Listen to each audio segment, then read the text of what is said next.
All righty. Wrong button. The first definition, look in the dictionary, the first definition of the word failure is this: the condition or fact of not achieving the desired end or ends. Now, keeping that in mind, I looked up some great marketing failures that have happened recently. And that certainly is not an exhaustive list, but I think it'll get my point across.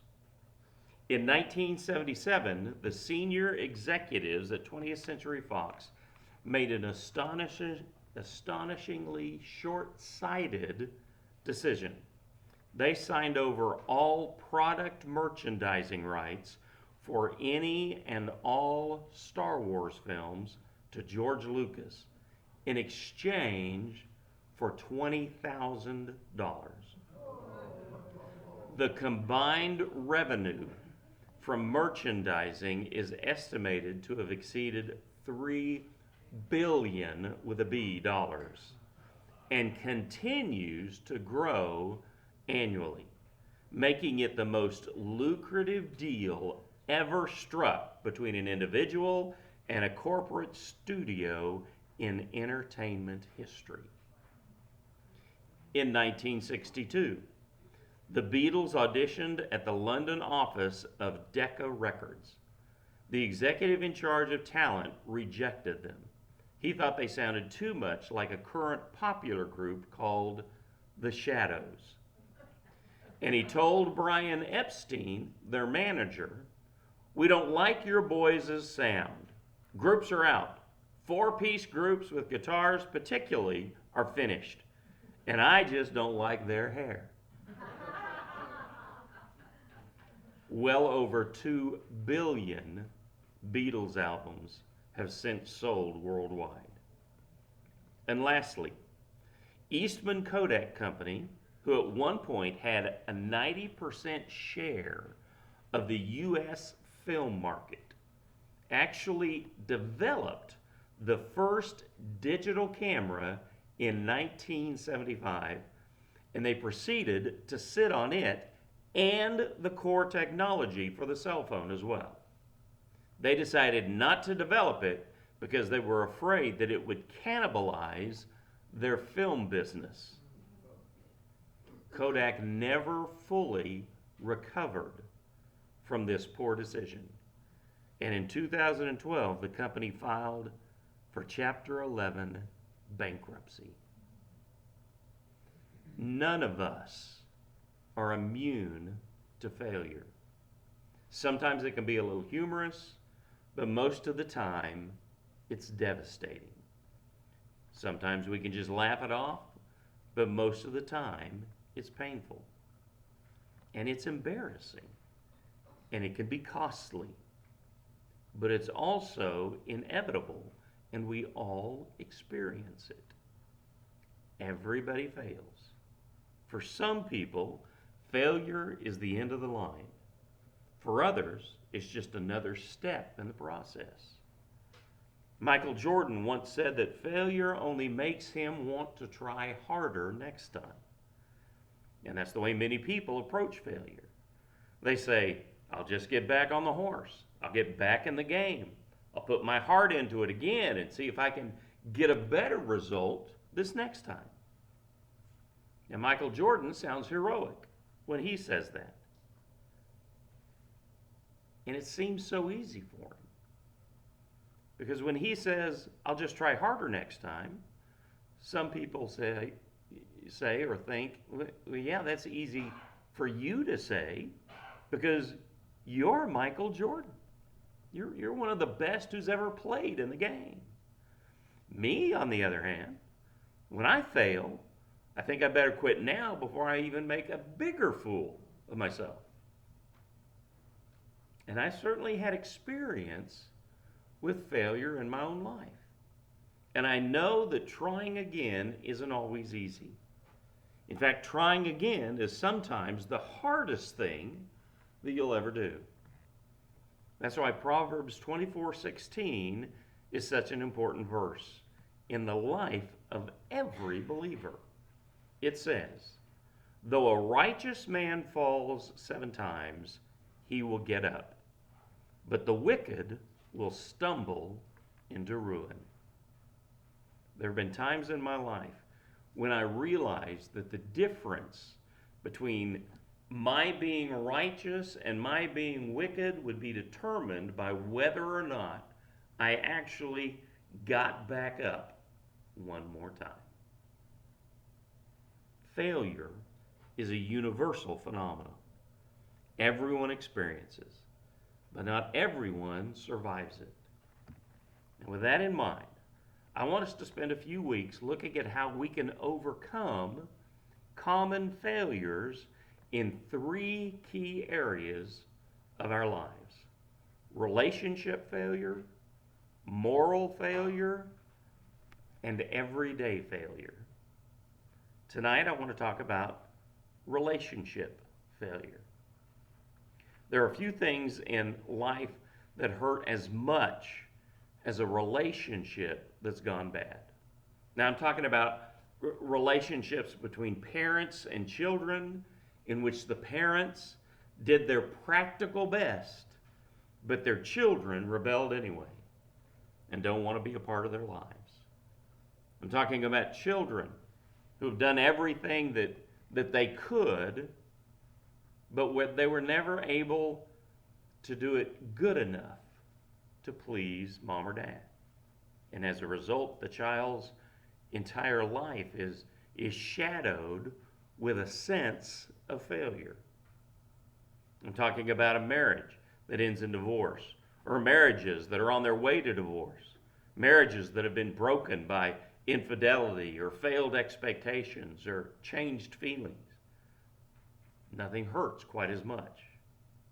I'm talking about relationships between friends where an argument has occurred or a betrayal was experienced, and people who had once shared their lives with each other now have nothing to say to one another. Tonight we're going to look at a story in the Bible and about a relationship between a father and a son that fell apart. And it literally divided a nation. It also brought tragedy and destruction into the lives of a whole lot of folks that were indirectly involved. The man was King David. Now maybe you know him as the one who killed Goliath, or the one who wrote the well-known psalm, "The Lord is my shepherd, I shall not want." He was a great man, but in this instance, he experienced the pain of a failed relationship. As we look at David's story, which is found in 2 Samuel chapter 13 through 19, there are 3 lessons that we can learn. The first thing that this story teaches us is that no one is immune to broken relationships. David was a great man. He was a great king. He wrote most of the book of Psalms, which are some of the most beautiful words that have ever been written in human history. He was, in the words of God, a man after my own heart. And yet his family life was a disaster. Things happened between him and his children that makes what you see on the Kardashians look like Little House on the Prairie. I think part of the problem is that David occasionally had the idea that he was above it all, that he didn't have to play by the rules.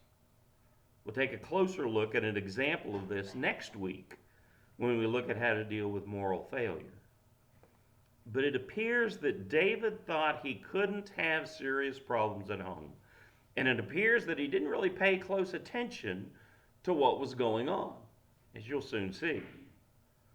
There are a lot of people who make this mistake. They think it could never happen to me. I could never have marital problems. I could never have trouble with my children. My friends will never turn on me. because everybody loves me. But I want you to understand, if it can happen to David, it can happen to you. Another part of the problem is that David's son was a sinner, just like the rest of us. And he made some selfish, hurtful choices in his life. Choices that David, his father, couldn't control. Y'all been there. We were just talking about that. In the same way, you can't control the choices your children or your spouse or your friends make, no more than they can control you. Certainly, you may have some influence, and hopefully it's good. But at some point, they're going to make the choices that they want to make, good or bad. And believe me, being in the ministry doesn't automatically make you immune to any of these issues. It can happen to anyone. Paul said in 1 Corinthians 10:12, "So if you think you're standing firm, be careful that you don't fall." Relationship failure can happen to any of us, and it usually hits us when we're not looking and not expecting it. No one is immune to relationship failure, not even one of the greatest men in the Bible, not even a man after God's own heart. So if it happens to you, or maybe I should say when it happens to you, don't be surprised. If you waste your time denying that the problem exists, or conversely, if you waste your time beating yourself up for it, you're never going to resolve it.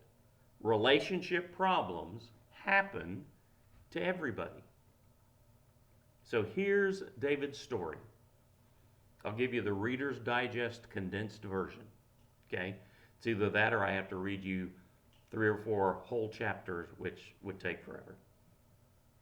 He had a son named Absalom and a daughter named Tamar. He had another son named Amnon by a different woman. So Amnon was in love with Tamar, his half-sister, which is bad enough. But then he took advantage of her sexually. Afterwards, he refused to have anything to do with her. Tamar was devastated, and Absalom was furious, and he vowed revenge. 2 years later, Absalom planned a big feast and invited his father. David turned down the invitation, as Absalom knew that he would. And so he asked David to send his half-brother Amnon to the feast in his place. And David agreed. It was all a setup. Absalom gave orders to his men during the feast, when I give you a signal, kill Amnon. And that's what happened. Absalom tricked his father into sending one of his sons to his death.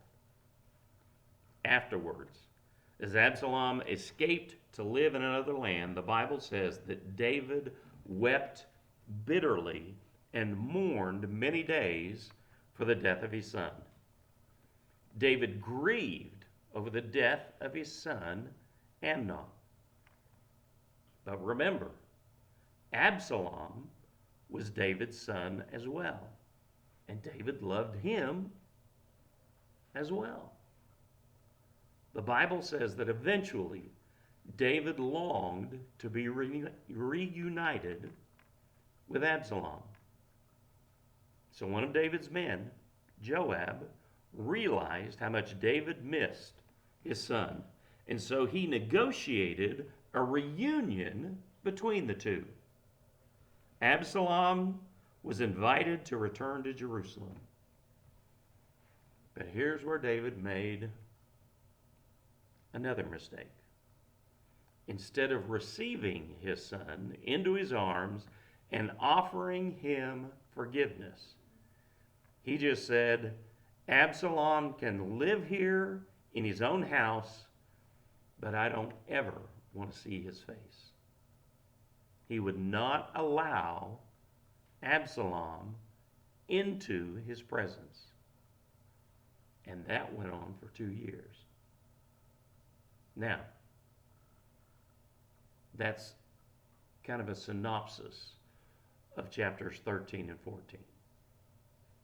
And that's going to bring us to the next lesson that we can learn about healing broken relationships, and that is reconcile now, not later.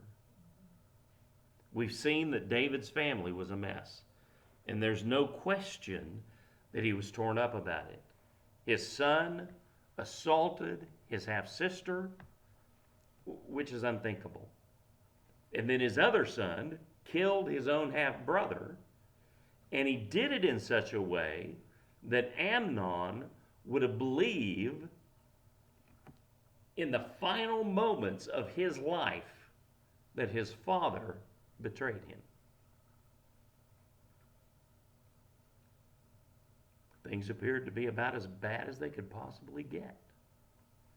And I'm sure David wondered at times, what's the matter with me? Where did I go wrong?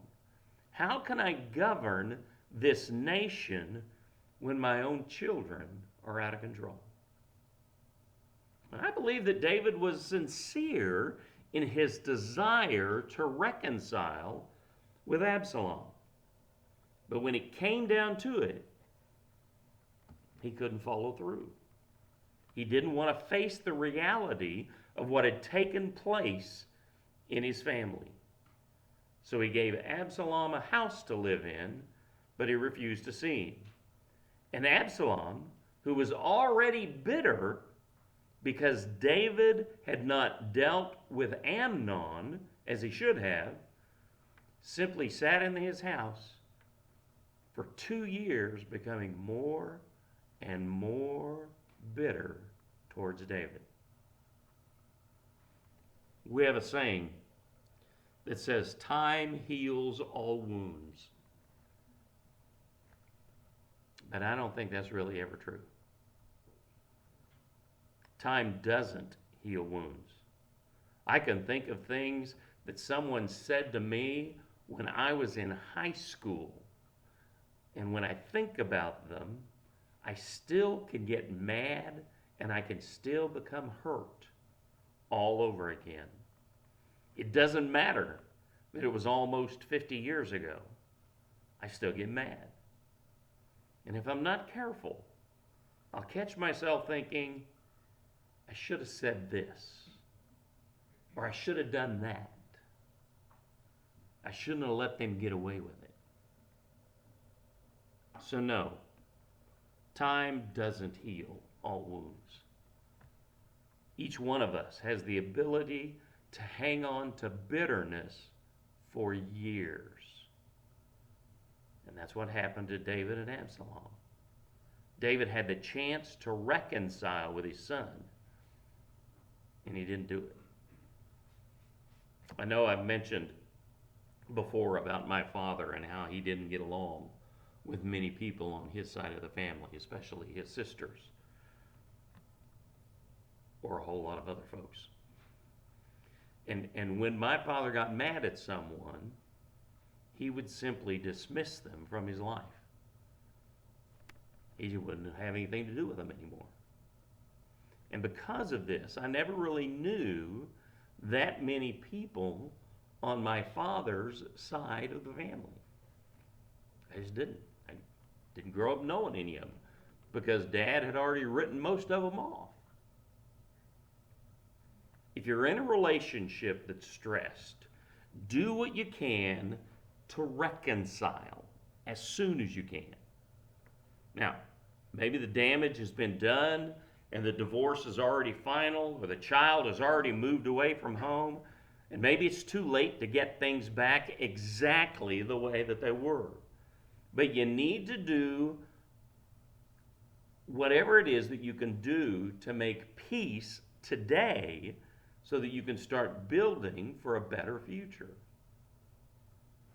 I think my father, before he died, wanted to do just that. What he requested for Christmas was to be able to meet face to face, one on one, with each of his children and his grandchildren. And we took the steps to try to make sure that that could happen.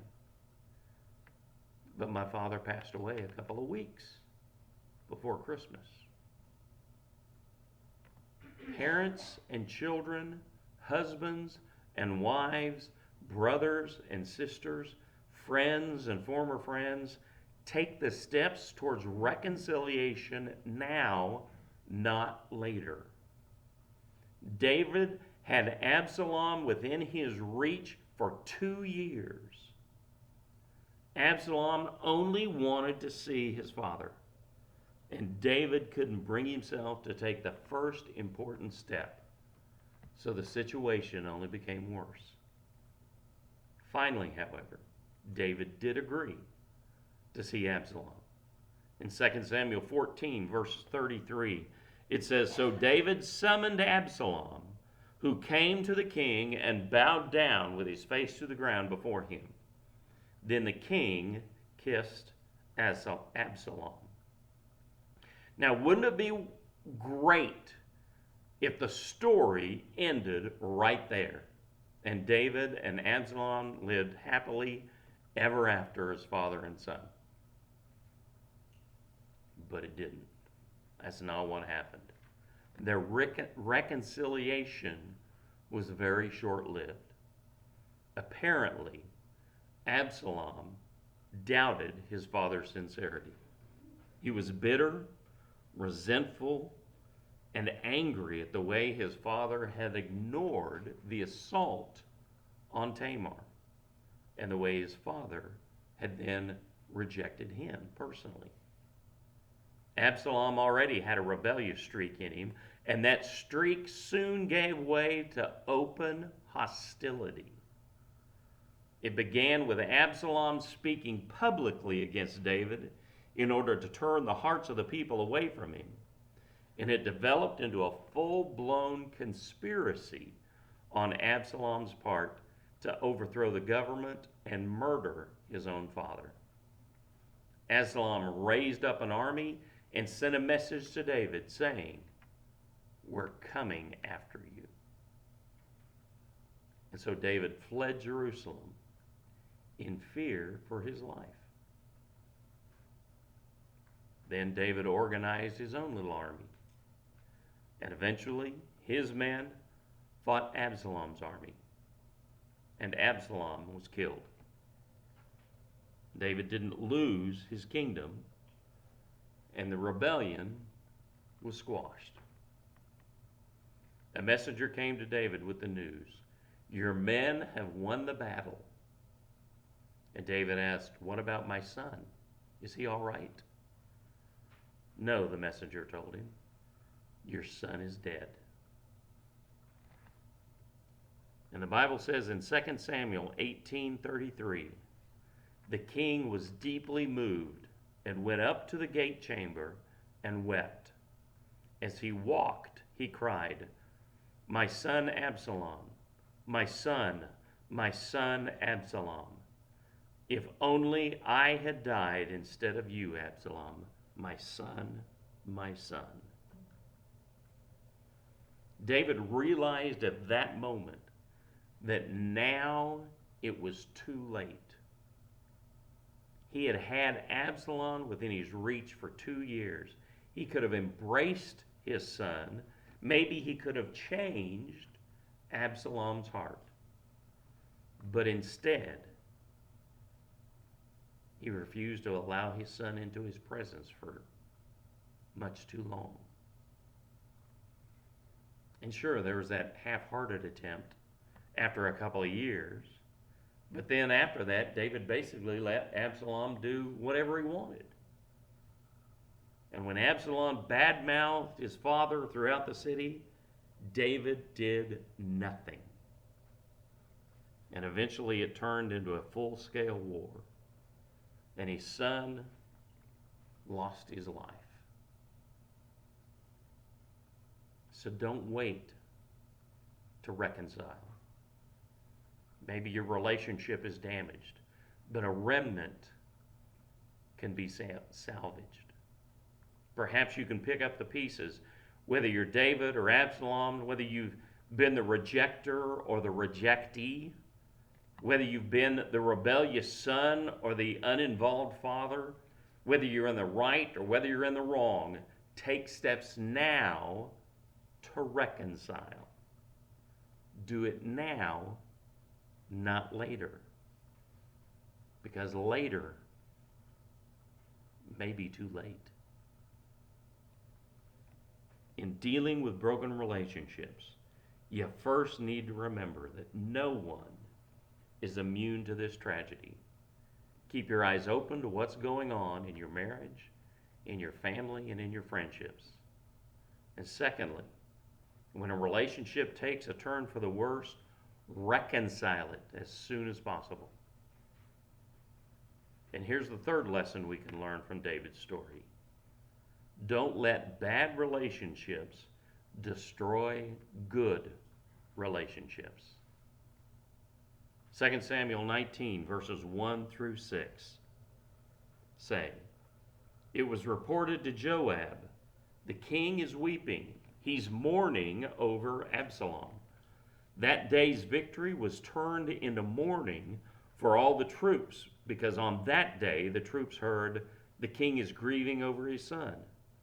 So they returned to the city quietly that day, like people come in when they are humiliated after fleeing in battle. But the king hid his face and cried out at the top of his voice, 'My son Absalom, Absalom, my son, my son.'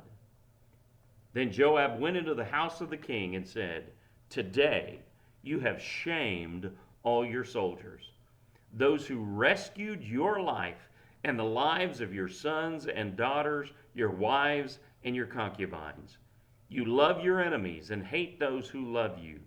Today you have made it clear that the commanders and soldiers mean nothing to you. In fact, today I know that if Absalom were alive and all of us were dead, it would be fine with you.'"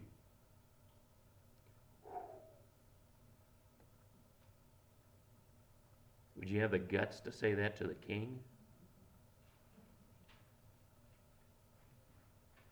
Now, I'm not diminishing the death or the significance of Absalom's death and how painful it was for David. But David made the mistake of becoming so focused on this failed relationship that he began to treat other people around him poorly. These were the people who had risked their lives in support of him. And he was allowing that one bad relationship to destroy all of his good relationships. I've known a few folks in my years of ministry that lost a loved one in death, and they seemed to shut everything down in their lives. They couldn't be consoled, and every other relationship they had started to suffer because they had pulled away from every area of their lives. Some of you may know somebody who was like that. They can't seem to get over the pain of what happened in the past, and it destroyed their relationships in the present and left the future not looking too bright either. Have you ever known someone who got burned in a past relationship, whether it was a bad marriage or a bad romance or even just a bad friendship, and they bring that experience with them into every future relationship? The clinical term for this is called baggage. and it's hard to let go of. But as long as we hang on to it, the past will always be more powerful than the future. Maybe you've heard the saying, hurt people hurt people. And there's some truth to that. When we experience pain in one relationship, it often spreads into our other relationships.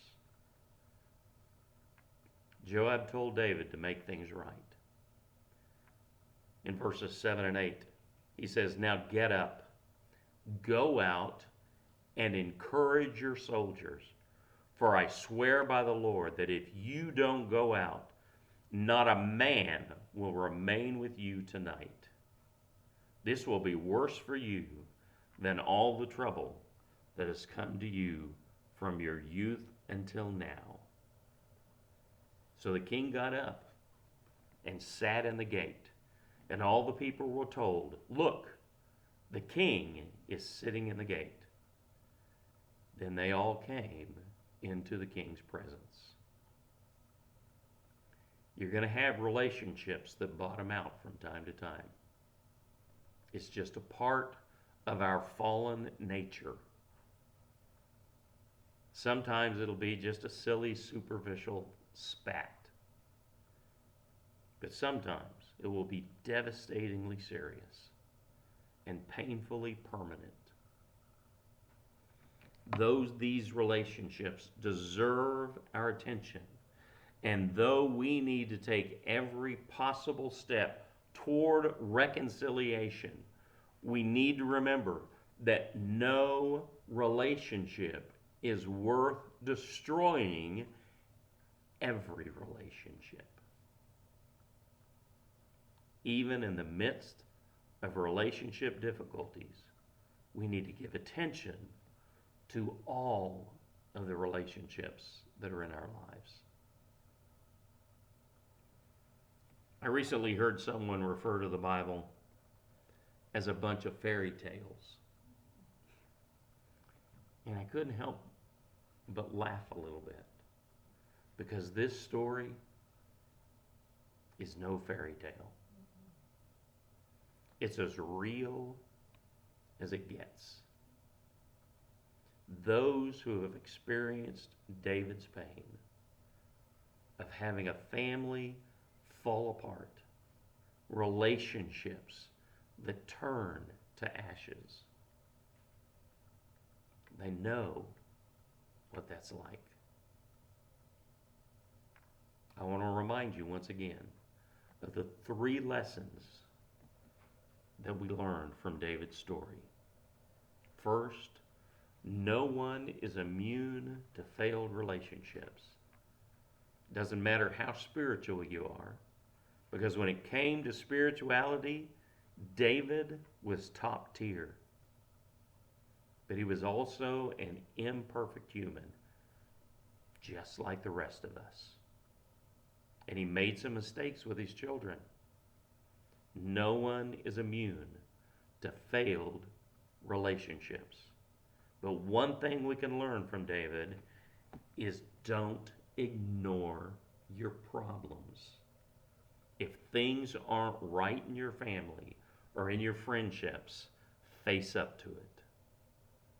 The second lesson we can learn from David's story is to reconcile now, not later. Don't harbor unforgiveness for weeks or months or years. Keep your friends and family at arm's length because you're too proud to say, "I'm sorry, I was wrong." We can't change the past, but let's try to make a better future. And the third lesson we need to learn from David's story is don't let bad relationships destroy good relationships. There comes a time when you have to let go of the past and give attention to your priority relationships that you have.